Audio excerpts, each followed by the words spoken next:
why am I not sharing this? It's almost like why not me? Like you come to that point where I forget the guy who said it. He said, God nor people are served by you playing small.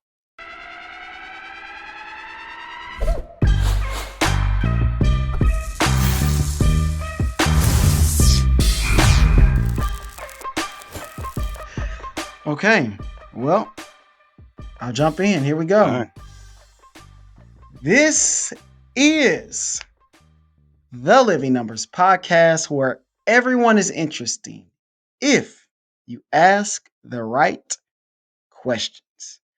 Of course, make sure you all share, rate, review 5 stars. Number 1.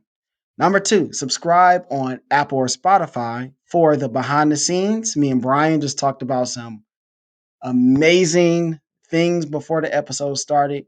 And we're also going to talk about some amazing things once the episode is over. But you got to subscribe for that stuff. So definitely make sure you guys check out that for the extra content. Of course, follow on IG and TikTok, the Living Numbers Podcast. Last but not least, of course, merch link in the description. Now, of course, when we have somebody on for the first time, they have to get an elaborate intro. So, hailing from somewhere in New York. I did not quite find it in my research, but we'll get into that in a moment.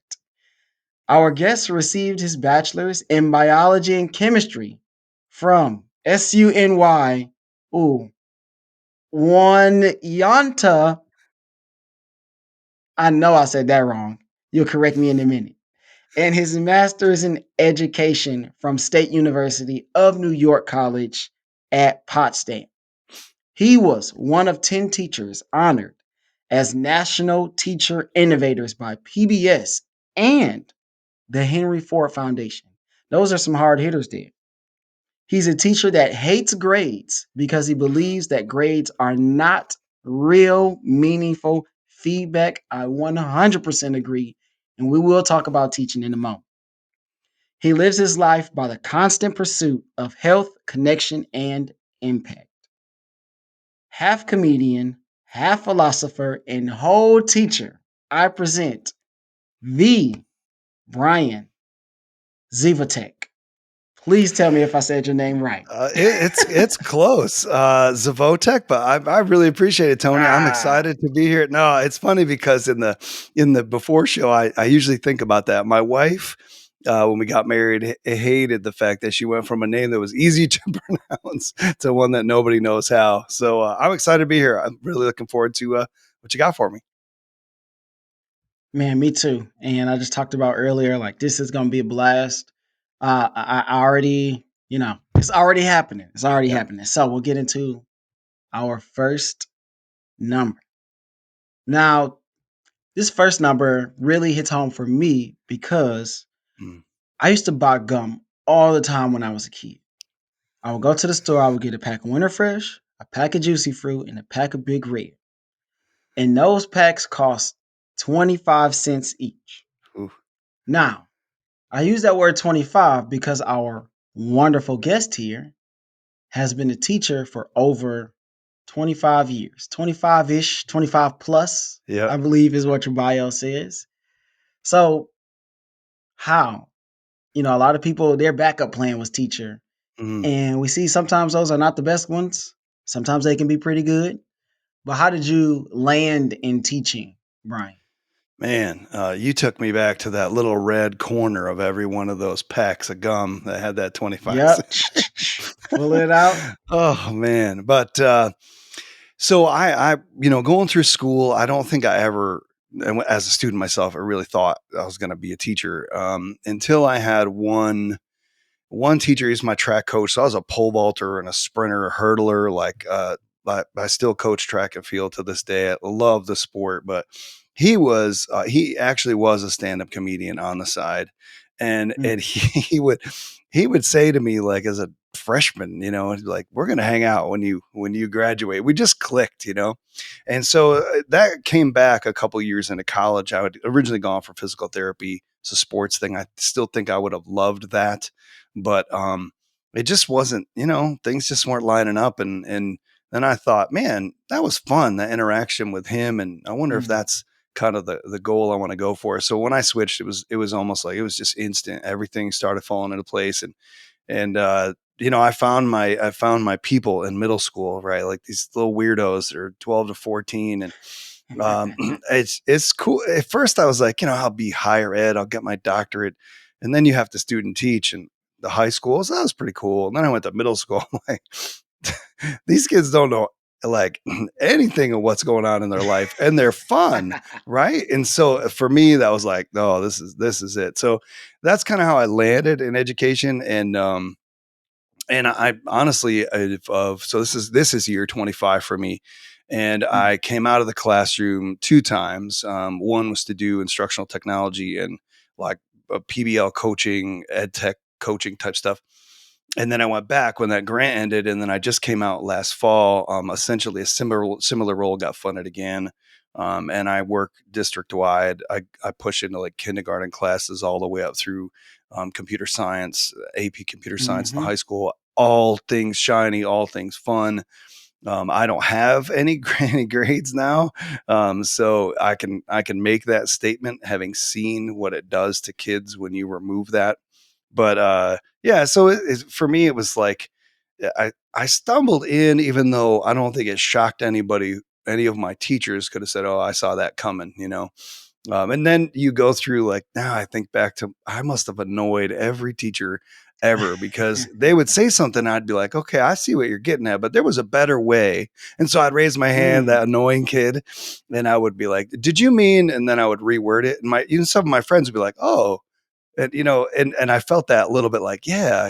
So it was weird that I didn't catch that for like another 6 or 7 years, that it was always part of who I was.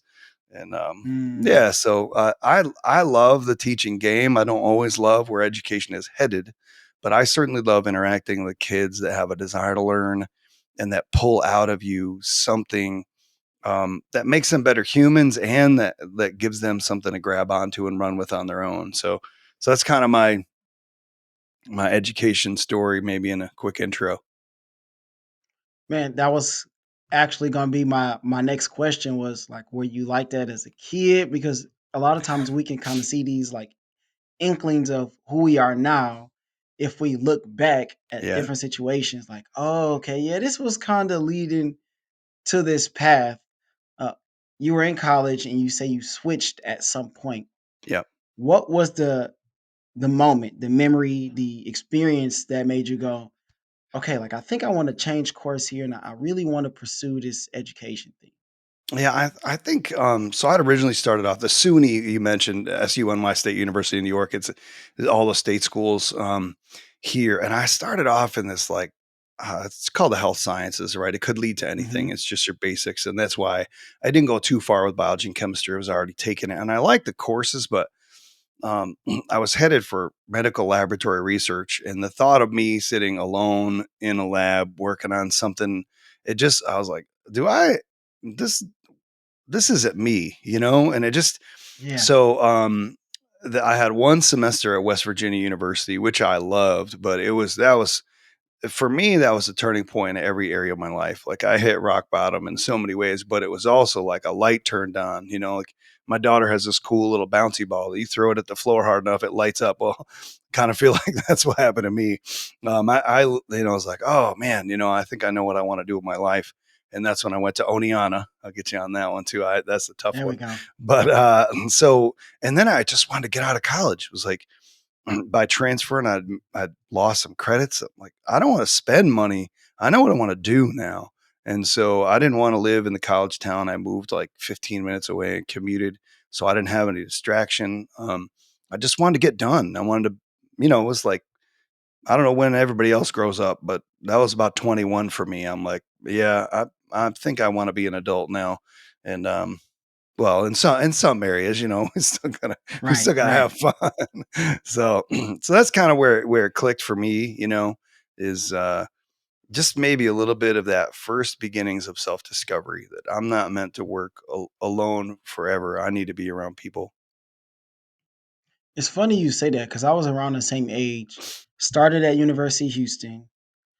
It went down over there. None of it my fault, but I couldn't go back to school, didn't have any money, didn't have any financial aid. And I was like, man, this sucks. So I kind of just had to work and work until I could do it on my own. You know, you don't need your parents' stuff. Yeah. And so once I did that, I mean, I was like, I just need to get this done. Lost the credits that I had Yep. because of the money situation. Yep. And so I'm just like, okay, 3 years, got my bachelor's. I was done. And from there, I go to China. My wife and I teach over there for a year. I'm kind of speeding this story up. I've told it a bunch of times, but Yeah. when I get back, I'm like, okay, uh, let's see what teaching looks like in the states, right? Because I hadn't taught anywhere like in school. Like I taught at my church, you know, Bible studies, that kind of Right. thing. Right. Yeah. But a friend of mine was like, "Hey, you should try. You'll love it. Just start subbing." And from there, I was like, "Okay, yeah, this is it." Now, you mentioned you're a middle school teacher. Yeah. I knew for sure I didn't want to go to middle school. And good for I you. was like, man, I said I'm only gonna sub at high schools because I Yeah. know I only want to teach high schools. I always say like in teaching, you have people who go, I'll only do middle school. I don't want to deal with high school kids, don't want to do the little ones. Then Right. you got other people go, I'll only take the little kids. Yeah. I won't take the older kid and vice versa, you know, with Yeah. high school. Yeah. So you talked about like the kids being in this weird place. When did you start to like understand how you could help them there? And from there, Oof. like knowing, okay, middle school is definitely the place to be for me. As soon as I student taught middle schoolers, it was instant. It was like, yep, these are my people, and it was just that like I took on this. So I joke about the half comedian. I really I really shouldn't, and it's only because that's less left up to you whether or not it's funny. But I started doing this almost like these little bits right in middle school, and I realized that if I could make fun of myself and Mm, I've had teachers call me on this like, is that good modeling?" I'm like, "Well, people know the difference when you are actually deprecating yourself and when you're just trying to make light of things, right?" Like, and as soon as you could draw the attention off of their, social awkwardness and what's going on with their body and their hormones and like, man, all the peer stuff, that they relax because they yeah, actually forgot that all that stuff they were supposed to be keeping track of that, and then the walls come down, and it's weird, I would say I had a teacher. It was actually one of my bosses early on, and she said, "I feel like you want kids to like you, and I think they need to like science." And at the time, like 24, I'm like, okay, I see what you're getting at. I probably didn't quite know where that boundary was, but now yeah, I'm like, no, you're wrong, because at middle school, if you look at the research, they're not going to remember anything that happens in middle school, but they're changing so much that if they remember a person who was positive, encouraging, who connected with them, who made them want to come, I, maybe I'm setting the bar low, but that's a win. And so I started looking at it. If I could make my class a place that kids were not feeling like anxious or stressed out or whatever, they just wanted to be there, then that was a win for middle schoolers. And then if you could build a relationship on top of that, that they came back to you 2 years later or whatever, right? I mean, I just think it's yes, work your yes, way up that ladder. If you make your curriculum the most important thing in the life of that kid, you missed it, because yep. their family, their safety is going to be way higher than that. So I think, that made me feel like, all right, I think I got these kids figured out, to a point, so I Brian, that is stayed. so important because that's kind of so. I was 28 when I got back from China and started kind of getting into the schools. And I'm like, I only know how to be me, right? I can't teach like the teacher across the hall. We had this amazing teacher, Dr. Aminiku, shout out. She is strict, she is organized, she has rules. She's also very encouraging for those kids, right? She Right. does it in her own way. Yeah. But I'm like, I can't teach like that. That's just Yeah.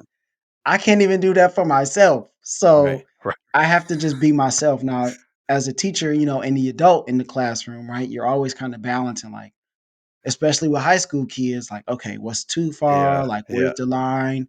Where are the rules? And what what are my must-haves? What needs to happen in yeah, my yeah, classroom?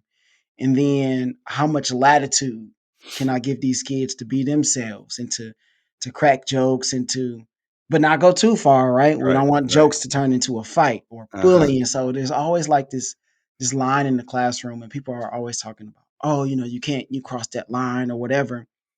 But when somebody comes and they need help, they Mhm. want you to help them. That's right. So you're like, okay, y'all can't have it both ways, right? If we're gonna be real in here, we're gonna be real. We're gonna talk about real things, and I'm gonna help you, and I'm gonna guide you as an adult, Yeah. as a person with experience, and I'm gonna make those connections, right? Because a lot of kids, anybody could teach whatever. There's tons of curriculum out there, Brian. Mhm. There's plenty of great science teachers.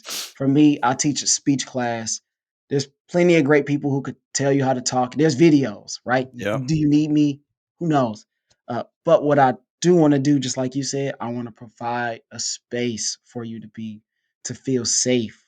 You know, no matter who you are, where you fall on a spectrum, that's a huge thing now, or whatever your disability may be. Right now, I'm yeah, talking your teacher language. yeah, yeah, Like, come in, it's Mr. Franklin class. It's all good. I got a couple of rules, and if you can follow these few rules, it's gonna be a great time. So, man, I'm so happy that you do it that way. And I've only been teaching for 5 years, so I yeah. don't. Still a young pup, but man, so many people go, "Oh, you can't smile until Christmas." Oh, Like, dude, oh, don't get me started. I had it. Oh, there's no no, way. There's no wrong. way. Yeah. Go for it. Go, Yeah. Brian. Get started. No, no, like, so, I had a teacher who told me that, like, "Oh, best advice I ever got. Don't smile until Christmas." I'm like, "That is stupid." So in other words, you don't want the kids to like you until halfway through the year? Have you ever heard of the law of reciprocity? Like, if you like kids, immediately everything changes. Like, when I look back over 20 some years, I could count almost on one hand how many referrals, write-ups, whatever you want to call them, I had to do. And now it's not to say that I didn't have my fair share of kids who we just didn't Mm. mesh. That's going to happen. Um, but the the culture that I created by being a goofball and welcoming kids, Yes. that was not on the table, and I just feel like you created then a culture that until Christmas you were going to be someone you're not. Man, that's exhausting. And so I find that like the kids don't know how to take me at first, like the first week or so, because I think because of that, like so many teachers are like, oh, you got to be. One guy told me this, and I get this one. He said it's hard. It's better to start off Mr. Nazi and end up Mr. Nice Guy. Now, whether or not we should even use that reference anymore, I don't know. I don't care. But the point was, he was like, you should start off being, it's easier. And the more I got to know this guy, he wasn't telling you to be mean. He was just saying it's easier to go that direction than to try to rein them in. And I found that out. He was Mhm. right. But that doesn't mean you got to take it so far in the beginning that the kids don't want to be there. Like, so I got myself on interview committees probably like 10 years in, and I was like, wait a minute, wait. If we're in middle school, there are two types of people who have a middle school classroom under control. There is one that they scare the kids, and so the kids are not going to say anything. It might be super regimented. They might be mean. It's like, and then there's the other kind that the kids respect you because they like you, and then they have control of the classroom. And I said, that is the one I want. Both of Mhm. those classrooms will be orderly, but the kids aren't learning in both of those classrooms, or at least not, they're not a healthy type of learning, you know? So, I mean, Absolutely. it's a little bit of confirmation bias because that's the path that I chose. So, of course, I think is the best one, but, you know, I think I'm right. Man, I always default to, like, you got to be who you are, right? Yeah. If that's who you are, you try to make the best of it. And I'm a connector. I'm gonna connect with you because when I do have to, if we if you do have to get written up, or if you do have to get that failing grade, guess what? You're not gonna think it's because I don't like you, Right. right? We're gonna talk about this. Okay, I'm gonna say, hey, okay, did you do A, B, and C? Did you do X, Y, and Z? Mhm. Did you do LMNOP? Mhm. Right? And they're going to understand that it's not because I said, me, our relationship and your grade are mutual, can be mutually Mhm. exclusive. I Right. can like you and you can still fail the class Right. because that part is on you. Yep. Now, I can like you to a lesser degree and you can still pass because the grade is on you. I just grade the work. I tell them all the time. Yep. Okay, I got a couple other things here Go for it. because you've done so many amazing things in your career. You've been teaching for so long. Um, how did you figure out how to manage those different hats on campus? Because I mean, we're going to talk about burnout and all that kind of stuff Yeah. in a second, but especially when you connect with the kids and you love your job, a lot of times it's hard to say no or Yeah. I can't do it. I don't have time or. So how did you learn how to manage those different hats? Yeah, it's a tough one. I don't think I've ever been, in the early days, I'll go there. I wasn't great at the parent contact part, so sort of like, well, I put Mm, it out there, you have access to it, and I would say I've come around a lot more to the if you're willing to put in the work to get to let the parents realize you're on their team because this is their team. No, this is another like pet peeve, right? I heard a teacher say this to me, and it was one of those. It takes a lot to get me riled, but there are certain buttons that it's like, yep, fast forward. You just got me there. and and she said, I think parents should have less say in public education. And I'm like, whoa, hold up. This is not your kid. This is their kid. And I like we so I think a lot of times teachers get in that mindset of, the parents are the problem. If once you realize that this is their kid and they love them more than you do, and I don't care, how much you love that kid in front of you, that they're the ones that are going to take them beyond your class. And so how can you think about I'm here to join your team. mm, And then a lot of times you got a difficult parent because they probably approached you thinking they were going to have to fight you and stick up for their kid and fight their kid. You know what I mean? Like they're doing. So I think like that's something I learned that was tough. I made some mistakes earlier in my career that I can laugh about now, things that I said that maybe, well, not maybe, I definitely should should have thought about a little more. It's like a shoots and ladders from my brain to my mouth. But so that was tough. I think the other one is dealing with a team concept where everybody meets together, and then all the kids I have for science have the same social studies, math, ELA for the most part. Like mhm. meetings have been something like anybody that has been around me knows that's kind of the bane of my existence because I feel like we're wasting time. And so there were a couple ways that it might not be the most healthy things. I talk about some of these in my book, like sometimes you just want to bite your tongue. Just let the meeting go a little faster because you didn't say anything. And although that might it's not quiet quitting. I think, that's like the newest thing, but it was mostly that I just had to come to grips with, was it important enough for me to comment and to put some of my energy, emotion into that if one, it was not our purview to make that decision. It's actually an admin decision. Nothing was going to change. It really was just either gossip or complaining. And now I know I'm stepping on some toes. But and so I'm just going to be quiet. You know, Another thing I started doing, and again, some people might look at this and say, "Oh man, that's harsh." I locked my door and I closed it, and so I started guarding my quiet time. And this is Mm. leading up to burnout when I realized that trying to wear all those different hats is hard and I didn't want to be, I mean, if I'm going to be candid with you, I didn't want to. I just wanted to teach the kids. I didn't want to deal with any of the administrative stuff. I didn't want to deal with any paperwork. I didn't want to deal with parents. I just wanted to connect with kids and make it fun and right, and then go home and be sane for my own self and for my family. And so I did a lot of things to probably guard that in the early days. And then I would say probably about 10 years ago, I mentioned about getting on interview committees. Something clicked where I was like, you Mm. know, the squeaky wheel is getting the grease and it still is squeaking. So why don't I'm secure enough in myself now to say I'm going to step forward and try to make a difference because the people who oftentimes speak up are wrong.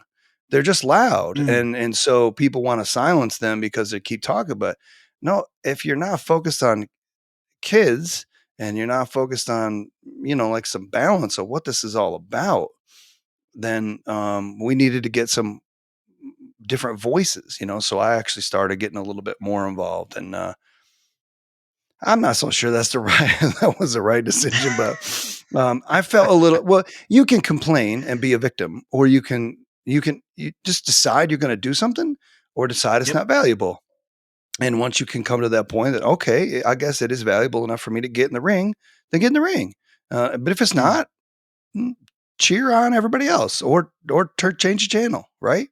So, I think all those are good things. You just have to know. You keep saying it, man. You're right on. Is you got to know you. If you pick right. every battle, you can be exhausted, and so you Man, got to find out what resonates with who you are, and if somebody's poking the bear, then as long as you are in the right, mm, mindset to, man, who is the guy just said this? Respond, not react. This is hitting me hard, so I'm sharing it with you. And it's go like when for you it. respond, that's thoughtful. And when you react, that's just automatic. And finding that point where, all right, somebody's poking you, can you take a step back? Okay, I'm going to respond, not blast them. And I think again, that's knowing you and knowing whether or not that's a fight is a hill worth dying on. To use the cliches up today, but I always found because people will always talk about they use a phrase, it's about the kids. I'm here for the kids. Kids, kids, kids, right? did somebody tell you how to poke me? Because you're getting at all my pet peeves here today, Tony.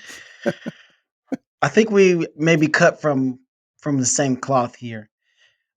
I always feel like, okay, if we don't have good adults, right? If our adults are not in a good place, they can't be good for kids Come on, either.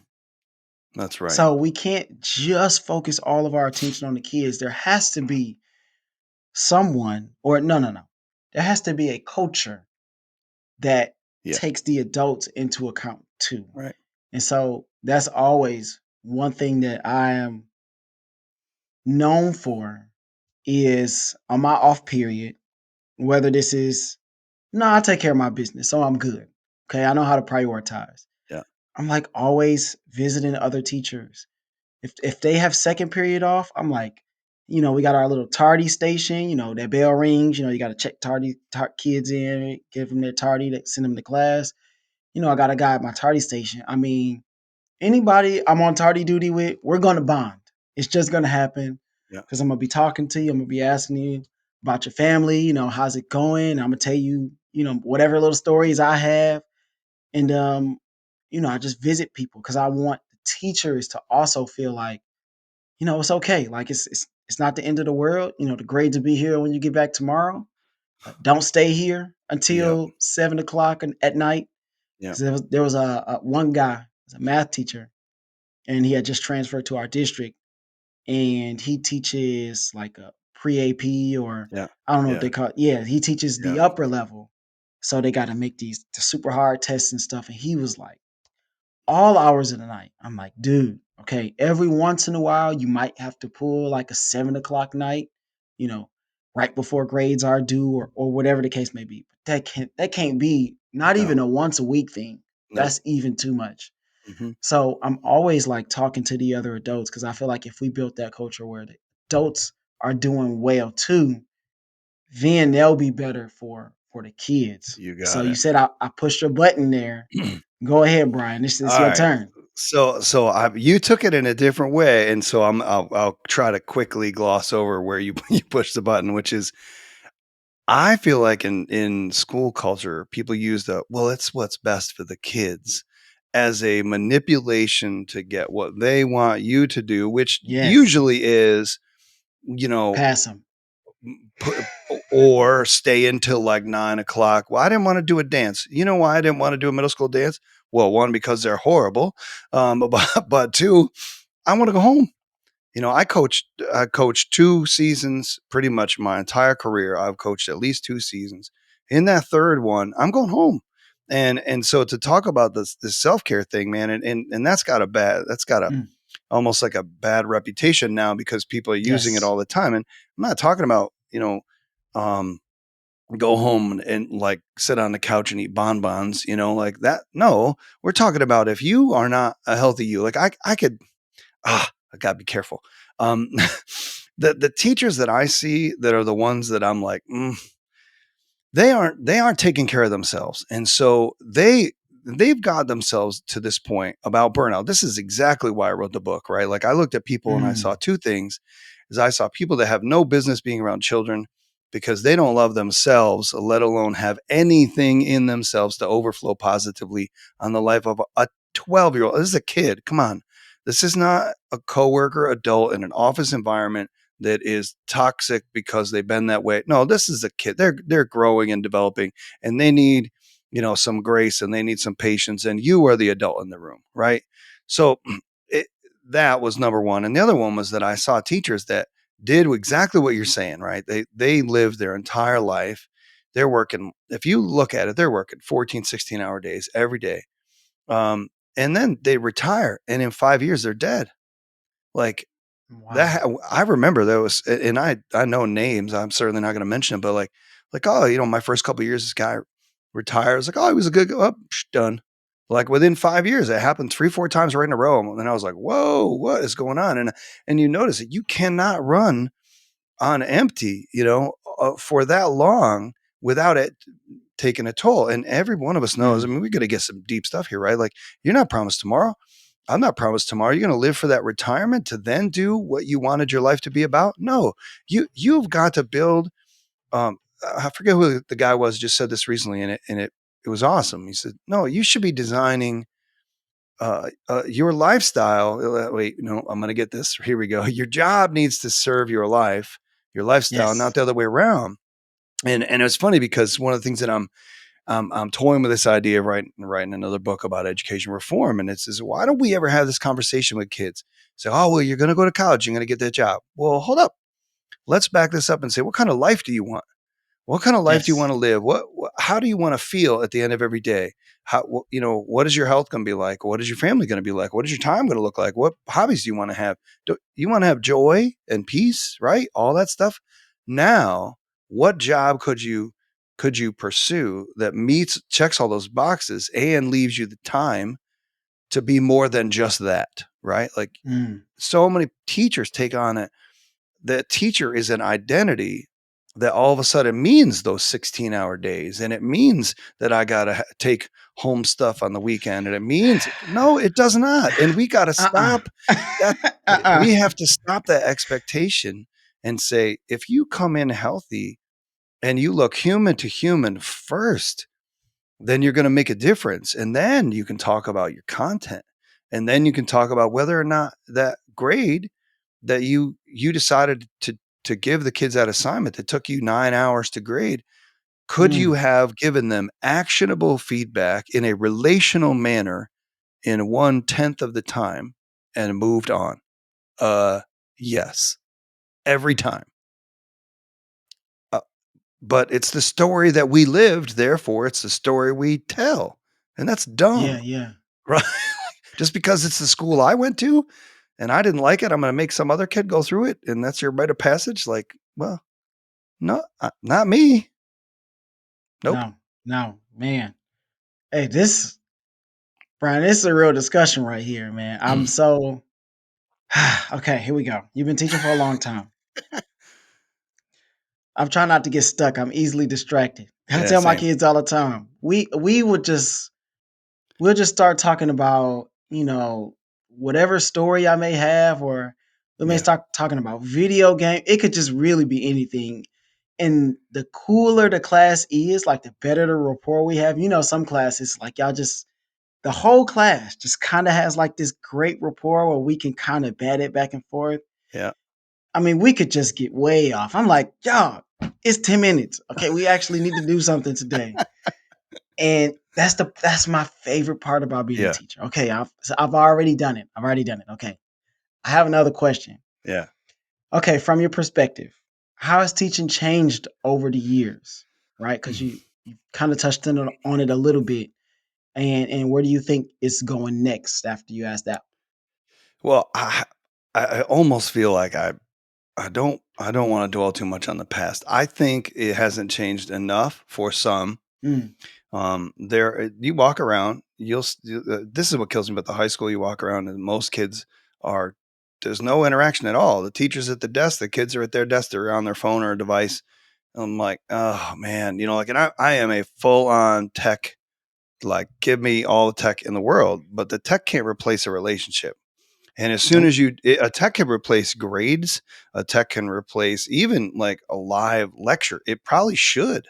Like I learned that at COVID. I was sitting right here, right in front of me with my daughter who was 2 at the time. And I'm like, why have I been doing this lesson the same 5 times a day for 20 years?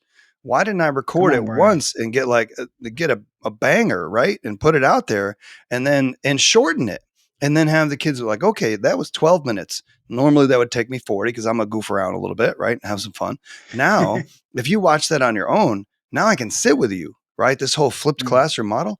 So I would say that's what's major. The major changes of coming at much more of a social, collaborative classroom. We're pushing a lot more tech at kids. We're gamifying. I think all those things are good. But I think what I saw in the midst of COVID was pretty soon they're going to figure out they don't need a school. And the upper level kids, I co-teach an elective class that has no agenda, no curriculum, no grades. We are making it up as we go. We do video game design and we're going to teach kids content creation and like, man, anything they want. It's wide open.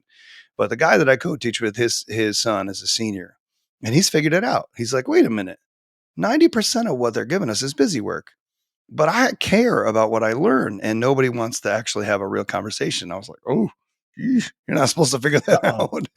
Right. But I think now it's this opportunity that, right? Like as a teacher, if that's the reality, then don't fight to get back to the way things were. Fight to go forward to what they could be. And I think that as soon as you say to kids, what do you want to learn? And they get out of their mind that you're going to tell them what was valuable and they get to tell you what's valuable and then you can coach them on that. Now you got a hooked Mm, kid that Brian. is buy-in, right? And they're connected with you. So when all those issues of life, like I call these kids weirdos in middle school, all those weird issues come up, who are they coming to? Right? And hopefully if you that's the kind of person you are, then you I'm hope that you are sharing those values. At least they're going to be better than the ones they're going to find amongst their peers, which is what they do Mm, in middle school, right? So I think, it's changed in the sense that we say we don't have kids sitting in rows, but when you walk around, okay, you made an arc, cool. All the kids are still facing you, right? I think that we're moving in that direction of more student driven, more collaborative, more inquiry based type stuff. I mean, the days you mentioned it, like your favorite thing, the thing that makes me come alive is when the kids just like pull it out of you. Like I had a plan for 5 minutes and then I'm going to let them go. And then all of a sudden I got a kid standing in front of me who found out I had a YouTube channel. And she's like, I want to start a podcast on YouTube with my friends about how we play Dungeons and Dragons. And I don't know where to start. I talked to her for 25 minutes.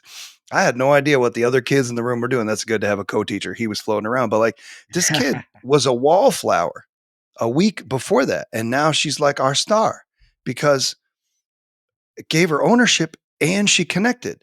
So, I mean, I keep coming back to this. If that's where education is going, I'm all in.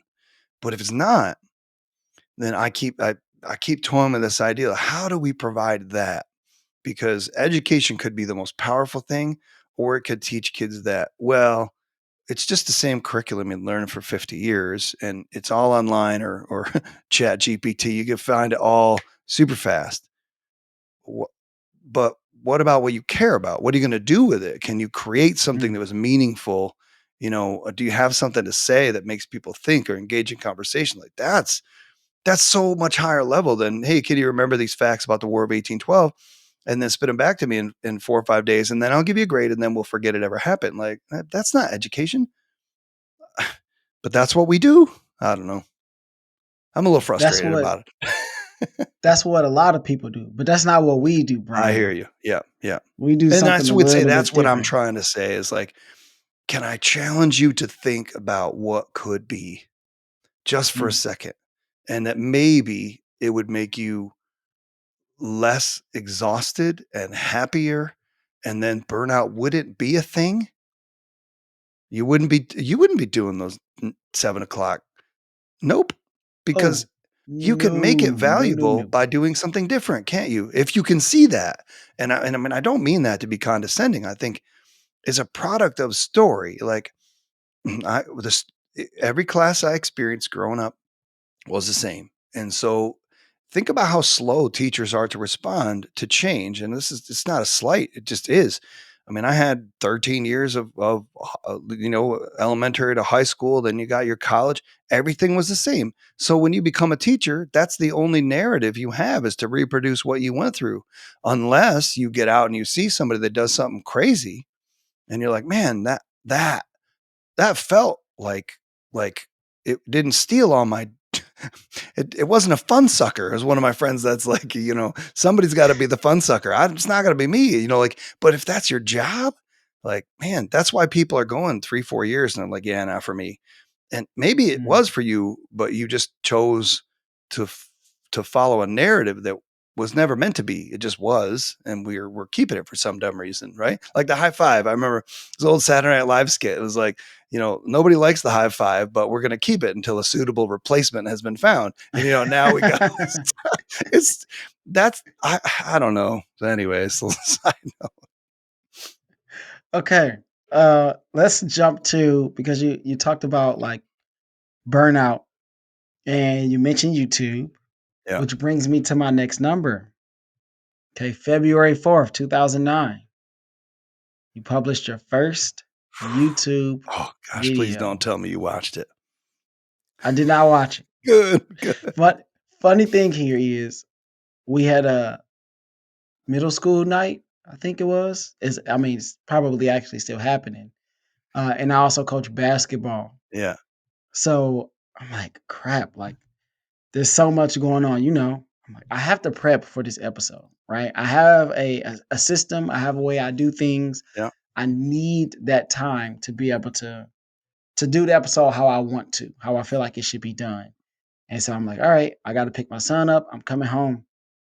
So I probably would have watched it if I had more time, Brian. I almost feel like I wanna try to pull it up right now just because I can't remember what it was, I just know it's bad.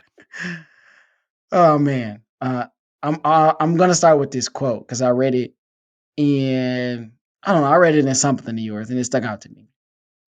It said, "My once passionate profession was slowly killing me." Man, and you touched on that, and so that leads to a different life. The birth of your daughter Mm, changed everything.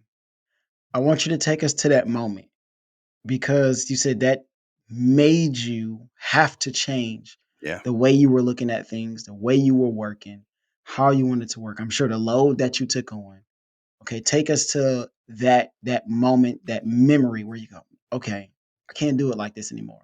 Yeah, and I think it was and I mentioned this to somebody else, one time that I don't think I realized that the burnout led to, like, a depression that overflowed everything. So one of the things I Mm, mentioned in the book is what I call the overflow principle, right? That you if your job sucks, your personal life is not gonna be all rosy. It's going to overflow. It just is the way it works.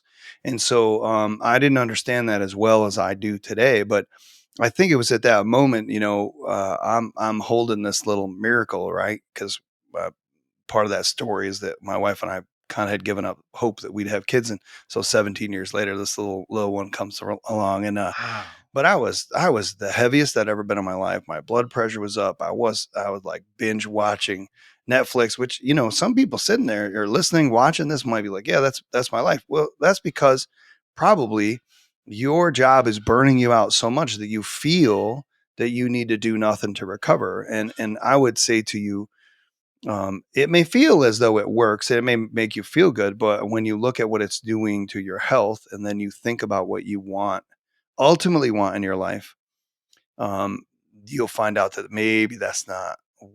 actually, it may be helping, but it's not pushing me forward, right? So it Mm, was in that time, like holding her and going, "Whoa, wait a minute. This kid is going to need a dad. And if she's going to need a dad, I can't be the guy I am right now. And so I got to start making some changes." And it was a month after she was born, kind of like had a little health wake up call. And so that, I guess I had always had these thoughts about how I wanted to do the job, but I didn't realize how much of my own mind I wasn't managing. I just wasn't on top of really mm. thinking about how I thought about my colleagues and how I thought about my position. And that, I call it the hero's mindset. If you're familiar with the hero's journey, like this idea that it's you, right? If I had a fight song, it'd be from Rocky Four. It'd be that, what's the burning heart? It's where he says Yeah, it's you Survivor. against you. It's the paradox that, no, I can't sing it. I'm not going to do that to you. But like, it's you against you. It's the paradox that drives us all. There it is, that line. And I'm like, man, that was it. So it's not. I don't have any enemies. It's not the kids. It's not the parents. It's not the teachers. It's not my colleagues. It's not the admin. I don't have enemies. For me, I got to step up and I got to be the person that I want to be, and that includes all those what I call in the book domain. Sorry, I'm not necessarily trying to plug it 1,000 times, but like that, it was my personal life, my professional life, and then my health. And if those aren't all banging on all cylinders, then something is gonna give. And for me, it was my health, and that was like, well, wait, if you don't have your health, you've got Got nothing. nothing. You got nothing. And somebody just said this the other day that true wealth is health plus freedom. And I was like, ooh, if I am, and so you mentioned those three words for me, right? Like, and it was health, connection, and impact. And they've changed a little bit over time. But health, in this sense, I need to be physically able.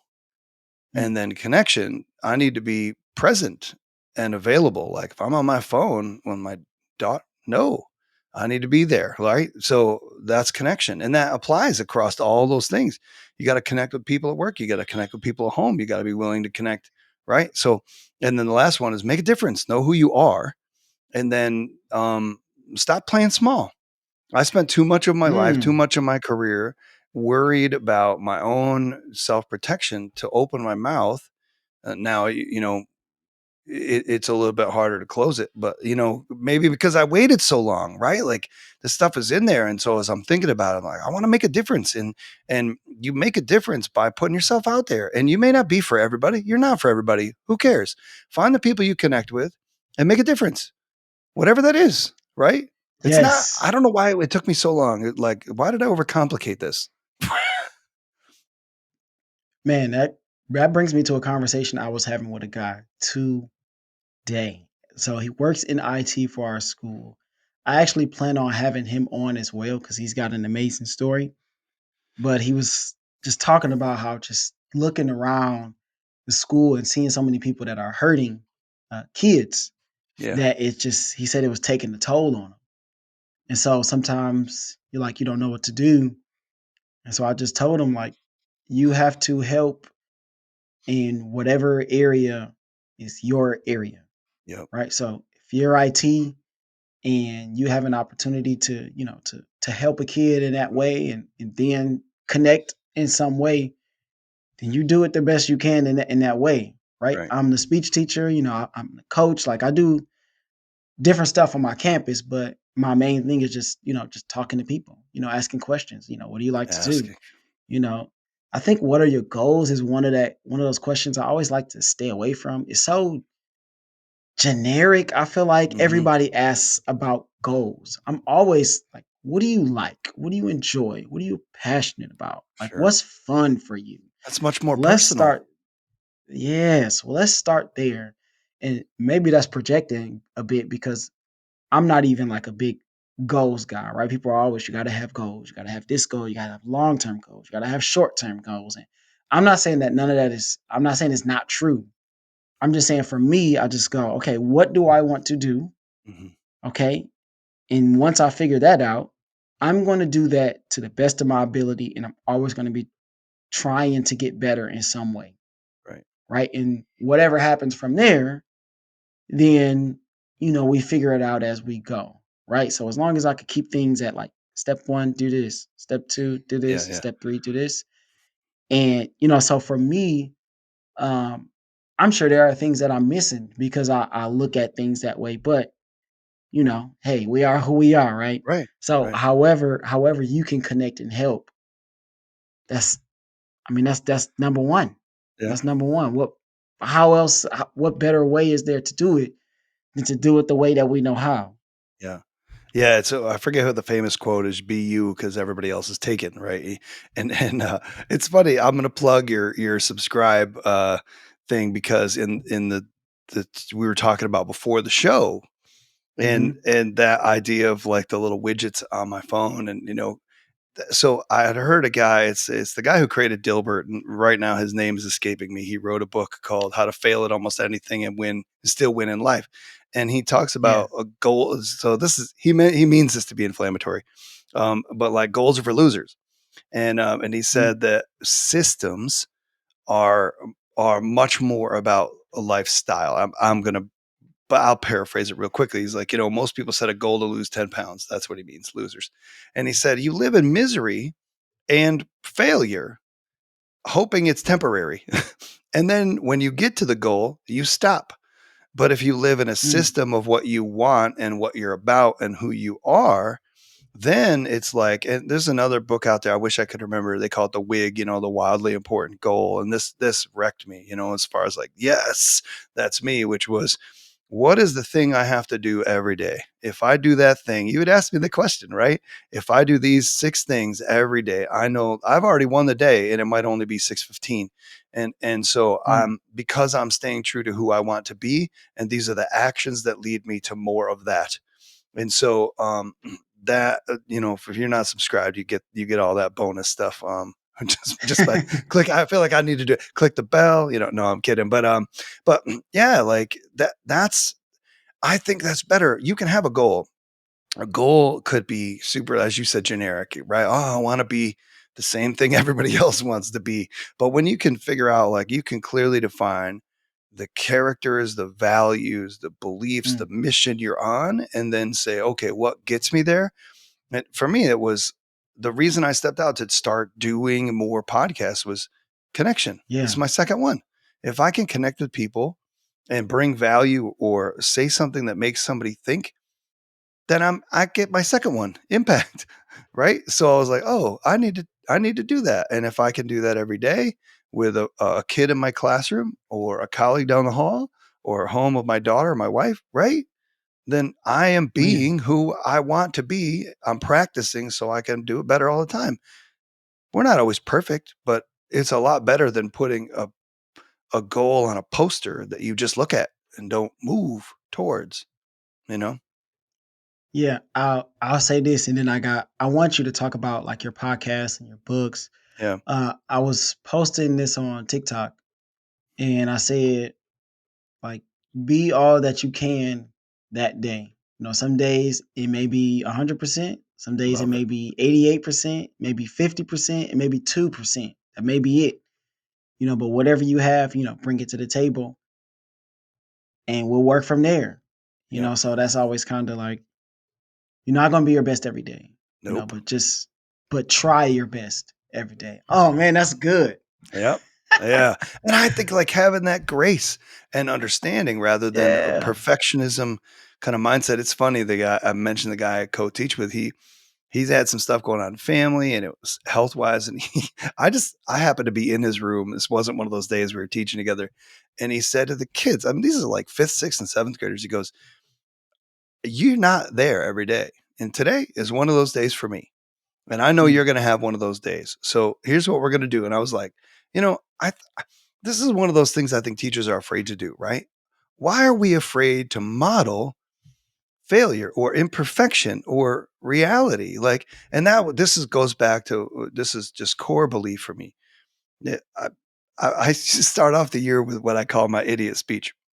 And I would say, right now you're an idiot. And the kids were like, what? And I'm trying to be a little bit. And then I'd say, but my job is to make sure you're less of an idiot every day from this point on.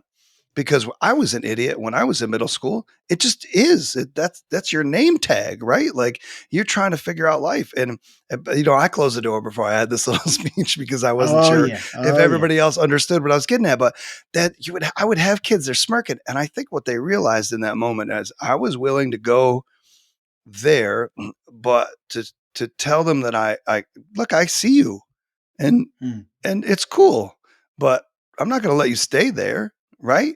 And so I love that you said that like that.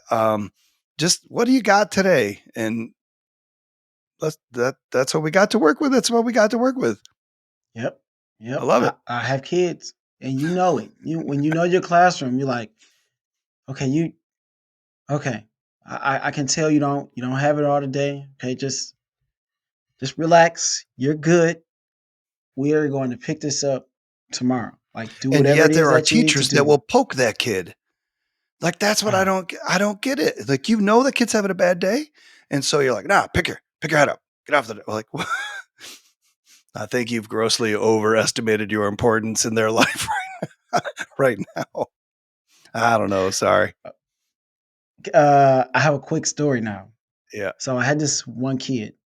This was maybe I don't know, maybe 2 years ago. You know they start to all run together, Yes. but you remember the kids. So I had this girl, and we had group projects going on. She was working with her group or whatever, and she would sleep almost every day in class. This child had the highest grade Yeah. in the class, and I would get her up, when it was time to like explain something. But how I teach is I'm going to tell you what to do. I'm going to give you the work, and then I'm just going to give you time to do it. Right? I'm not Right. going to spend too much time explaining. I don't need to walk through a PowerPoint for y'all to get this. Right? At least I don't think so. I Right. just haven't really taught that way since I've been a teacher. And so I'm walking around. Group work's happening. They got their project to do, and she's over there knocked out. And so I go over there, and her group, the people that she's working with, they're like, Mr. Franklin, let her sleep. Her part is done. It's awesome. She had a long night. She had AP testing she was studying for. And I was like, her part's done. Yes. Okay. Mm, Okay. Like we shouldn't penalize kids right. for getting their work done early. Why am I now? You've done everything I asked. Why would I then not allow you, I guess, this freedom? Now, she had the highest grade in the class. If that girl had a Sure. 72, Yeah. you need to get up. Yeah. There's no way. I tell kids when I tell that story, I think I say like 97 or 98 is like the sleep threshold. Like you have to be here. It's high. It's high. It has to be. The sleep You have threshold. I to love it. be you have to be special to get away with breaking the rules. Right. I tell them that too. I say, Right. so if you're gonna go for it, go for it. Yeah. If you're gonna do it the wrong way or do it the way that I haven't said, because you may bring something that is absolutely awesome and better than I thought of, but it's Right. got to be really, really good. So you better take that step wisely. Um, you talked about making the decision to get into media and Yeah. podcasts. You mentioned your books a couple times. Take us back to the story. I'm always wanting to know the stories, the Yeah. moments, right? Take us in. Mm, You go, okay, I have a book on my hand, and then you go, I have a second book yeah. on my hands. Yeah. Yeah. So those are kind of different stories in the sense. So I actually wrote a book and it finished it in 2012. Mm, And it was so I was involved with youth ministry for a long time and leadership, church leadership, and so I kind of got this feeling. It's the same with education, right? Like so, any institution, you got a chance for people to misinterpret the point. And so it felt like for me, I wanted to give people like a journey to say, well, what was the designed intention for this and for you? And so that was the first book, but I was done in 2012. I didn't publish it until mm, my wife told me that we were expecting. And that, so like you say, like I was 43, right? Like, and I had been sitting on this book afraid. This is the crazy part. Like I had a chance to speak at conferences and like go to like youth events and stuff. Like that's my jam. I love that stuff. But to put it out there in writing with my name on it for a larger audience, that there was some fear there. And it was like, well, wait a minute. What am I doing? Like if I believe that this was worth sharing with one person, then why Mm. wouldn't it's like that false humility. You're like, "Oh, no." Like, "Yeah, no, you're afraid." Like, let's just say it. And I Put was, it and out so it was there. like I was like, I don't know if you know who Sean Cannell is. It's like, on YouTube, he talks about punching fear in the face. I'm like that. I felt like that was my moment, right? That she told me, and I'm like, man, I'm thinking about it. I'm like, I did this. Why am I not sharing this? It's almost like why not me? Like you come to that point where I forget the guy who said it. He said, that the people, God nor people are served by you playing small. And I'm like, Mm. like sat there deer in the headlights for a minute. I'm like, so I published it, but again, I didn't say a whole lot. Kind of quietly published this book, and then I reached out to a couple people, and over time now I'm like, you know what, I need to put myself out there more. So that's kind of a little bit of that story. Was like, I got to do this for her. She, no matter what happens down the line, she comes across this, she's going to know at least a baseline of what I believe and what faith is about, and how we were designed to live.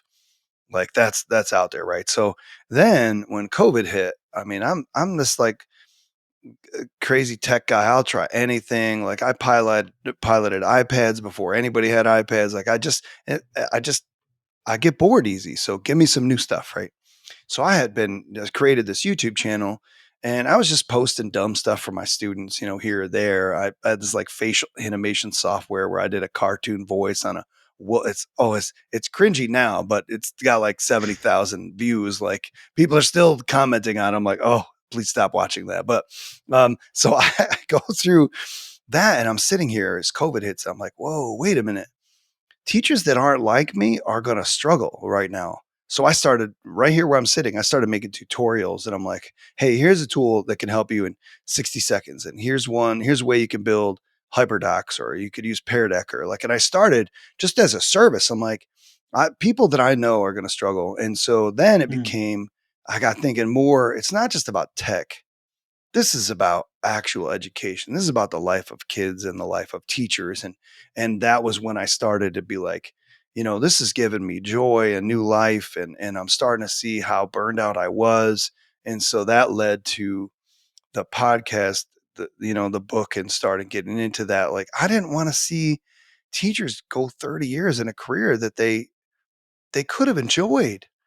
Mm. Or if you're not enjoying it, what are you putting out there? What kind of product is coming out of your classroom or and onto those kids? And so you're doing every day you sit burned out. You are actually doing damage to children. Mm. I mean, full stop. Sit on that for a minute. And then ask yourself, if it wasn't just your profession, how is it impacting your family? And how is it impacting your longevity and your health and your happiness? And as soon as you go, whoa, what am I doing? Then you'll want to say, maybe I need to take a little bit of time to figure out what I want. And maybe you need to leave education.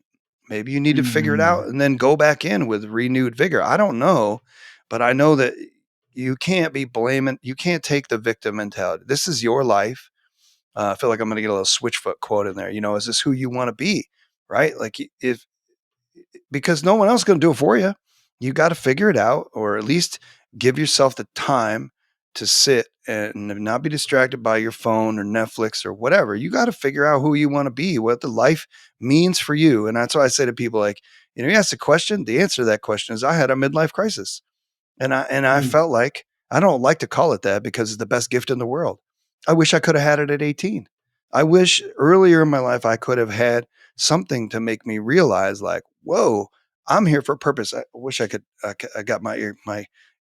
I can't grab it behind me, but there's a picture, and it's of a wrecked car. I got in a car accident at 17 years old, and I made a Mm. video about it because I stuck it on the wall behind my desk, and kids would be like, "What's that crappy wrecked car?" It's like a 1981 Oldsmobile Omega. They probably only made them like 3 years, but I had a tree at almost 70 miles an hour and Ooh. walked away. And I didn't realize it right away, but the older I got, the more I was like, I shouldn't be here. And as Mm. soon as you can come to that realization, I think maybe we get those steps throughout life. Like you had this happen, and okay, that didn't wake him up. So, sooner or later, you get something that shakes you. And maybe Mm. it knocks the dust off. Maybe it reawakens something. But if you haven't had that moment yet, man, the next break, the next chance you get, you do your family, your health, your students, everybody in your life a favor and get after it. Like whether that means going to Airbnb for a long weekend, but man, it is not going to be fun. But the other side of it is that's the glory road, right? Like, man, now Yeah. I know why I'm alive. I know what I'm meant to do here. I know how I want to teach. I know how I want to interact. I know how I want to live. And I'm not perfect every day, right? Like, but it doesn't mean that I can't make a step forward every day with, like you said, the best I got that day. And that's what I want to strive for, right? Mm, Absolutely. And I I think that's a like great place. That's a great place to transition to our three whats. I ask this that. to every guest. I mean, I think you have actually covered all of these things already, but I'm going to ask him anyway Go because you for it. might have some very pointed things. Okay. First, what? What's an opinion that you have that will be considered unpopular? Ooh, there's a lot of those. Right. See the first part of the Oh, episode. yeah, yeah. I would say probably that being a victim is easy, but Mm, once you choose to take the responsibility for your life, then everything gets easy. If that makes sense. Um, yeah, I don't know if that's an opinion so much as a statement that I think it's to say you're a victim is the easy way out. But to say, "No, no, I'm gonna make a commitment. I don't care what anybody else says, and this is gonna change." Ooh, that's empowering. I love it. I love it. Okay. Second, what? You kept that one short and sweet. Yep, yep, I'm trying now. If you weren't in, I guess, teaching, Yeah. okay, what field would you work in? Mm. So, this is what I'm hoping now is, I wanna be a speaker. As you can as you can tell, I'm a mouth, right? Clearly. And I've always had this even like you asked me this earlier. I can go back to 9, 10 years old. We had a beagle when I was a kid, and I used to walk in the woods with the beagle. And I remember sitting down on an old stone wall, stone foundation that was on my parents' property. I lived out in the sticks, right? So, and I would just think, like, this is 9, 10 years old. Like, just think about life. And I do that to this day. And then I would always felt like I had either a joke to tell, and then I'd be looking around like, do my friends think that was funny? And or some like, I thought about this way of saying it or this way of looking at something, and I would, have something I wanted to share. And so it's I don't know. That's why I said half comedian. I don't know if it's like I would say this would make me a horrible math teacher, but like half comedian, half preacher, half I know there's not three halves, but like, half motivational speaker. Like that's what I want. That's what I'm coming to Mm, realize. Even in my classroom, I became. I wanted to be funny. I wanted to like twist the twist the knife a little bit and say, "Hey, is this the way you want to live?" And then I wanted to inspire people. So yeah, I would say that's probably where I'm going there. It's not if it's when. it's when and it's soon. Man, it's when and it's soon. I like that. That's Mm, good. Okay. Last what? Even though you've already given some great advice, the question here is what mhm. advice would you give to someone in high school? Take this back to my class. I go, man, Ooh, you guys got to listen to this teacher. as if Okay. you don't listen to enough teachers. What would you tell those kids? Okay. This is going to be controversial. You all right with that? Oh do yeah, bring the do heat. not do not accept the lie that you have to go to college. I'm going to tell you that you need to, number one, decide. And now this is, man, I'm going to go back to what we said earlier.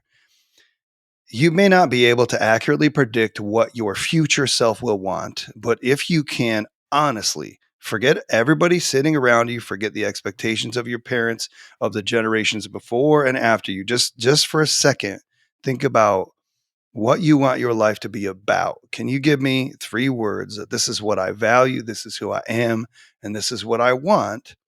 And then reverse engineer that life. So if you can project forward 10 years, this is what I'm doing and I love it. This is my life. It's awesome. How did you get there? And if you can Mm, put that forward, you could say, well, hey, maybe you're like, well, I'm working with pediatric cancer patients in, then you went to college, right? Because you needed to. But maybe it's, and I don't know what things are like there. Like here, I had a kid who came up to our youth ministry, and he was like, "All I want to do is operate heavy machinery." What? He got a 2-year business degree, but they make like $80 an hour running a steamroller or a crane, and he loves it, and he is home to be with his family. That's a win. And so it doesn't matter what that is if you are truly open and honest with yourself when you picture that, and then you go after it with everything you got, whatever that path is. Because the worst thing that we're seeing in this generation right now, that's maybe under 30, is they got $200,000 of debt and they still don't know what they want to do with their life. mm, And if you are 20 years old, one of my former students is now, he's an electrician. He's like 20 years old. That kid's making bank right now, and he wanted to be an electrician. He went in through an apprenticeship program, the journey, whatever they call it. I don't know.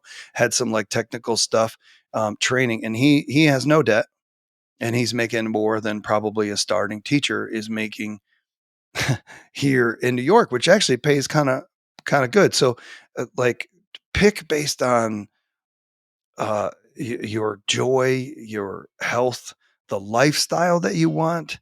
Don't pick based on money. Look, the money will be there. You're going to develop skills that you could say, "Well, hmm. man, I could be a photographer on the side. I got all this equipment around me. I could do that if it hit the fan and I had to go out." You're going to find skills because you love to learn. You're going to develop stuff that skill stack. Build a skill stack, man. I'm giving you bonus material here, right? Like, whatever it is that you love, pursue, and you're going to stack skill upon skill upon skill. But then you got to look at, what kind of life do I want to live? Do I want to work 16 hours a day, 6 days a week, and then die at Nope. 50? No, nobody wants that. But some people pursue it because they pursued money or something that really wasn't of value. So figure out what you value and then figure out the life that will get you there. And then that will tell you what to do next. Wow.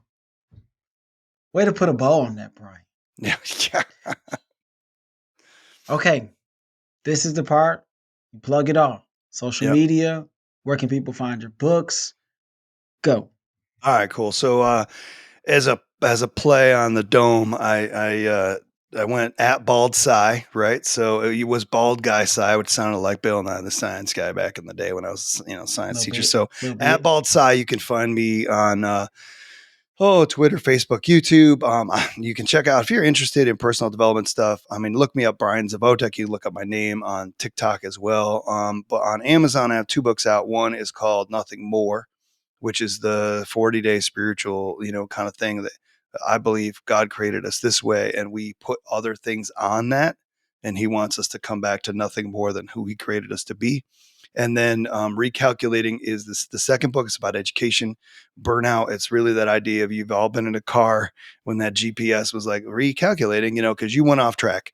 And when you get off track in life, sometimes it's because you took a wrong turn, and sometimes it's because you realize that destination needs to change.